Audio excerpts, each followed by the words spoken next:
দ্বিতীয় দিনাও উজনিৰ বানাক্ৰান্তৰ কাষত স্বাধীন প্ৰতিদিন গোষ্ঠী প্ৰলয়ংকাৰী বানত ক্ষতিগ্ৰস্ত হোৱা প্ৰতিদিন টাইমৰ সোণাৰীৰ সাংবাদিক ৰাজু সিনহা প্ৰতিদিন টাইমৰ জ্যেষ্ঠ এংকৰ অঞ্জুমণি বৰদলৈ আৰু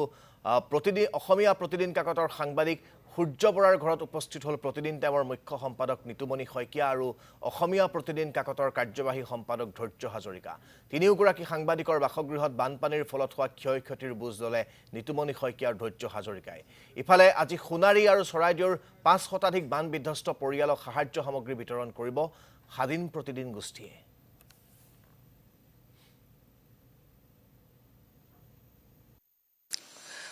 আমি দুৰ্গতসকলৰ কাষলৈ আহিছিলো কালি আমি বিলালো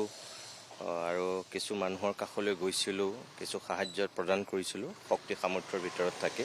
আজি আমাৰ দ্বিতীয়টো দিন আজিও আমি নাজিৰা আৰু সোণাৰীৰ কিছু অঞ্চলত আমি আজি বান আক্ৰান্ত ৰাইজৰ কাষত থিয় দিম চাওঁচোন আমি কিমান কি কৰিব পাৰোঁ কিন্তু সঁচাকৈ ভাষাৰে বৰ্ণনা কৰিব নোৱাৰা এটা পৰিৱেশ যিহেতু আজি আমি আমাৰ পৰিয়ালৰে দুজন সদস্যৰ ঘৰৰ পৰা আচলতে আৰম্ভ কৰিছোঁ ৰাজু আৰু সূৰ্যদা দুইজন খুব বেয়াকৈ বিধ্বস্ত হৈছিল তেওঁলোক দুজনৰ ঘৰৰ পৰাই আমি আজিৰ দিনটোৰ কাৰ্যসূচীটো আৰম্ভ কৰিছোঁ আৰু বিভিন্ন জেগালৈ আমি যাম আৰু তাতো ৰাইজৰ কাষত থিয় দিম আৰু অনাগত দিনতো প্ৰতিদিন টাইমৰ এই অভিযান অব্যাহত থাকিব হয় আমি শক্তি সামৰ্থ্যৰ ভিতৰত থাকি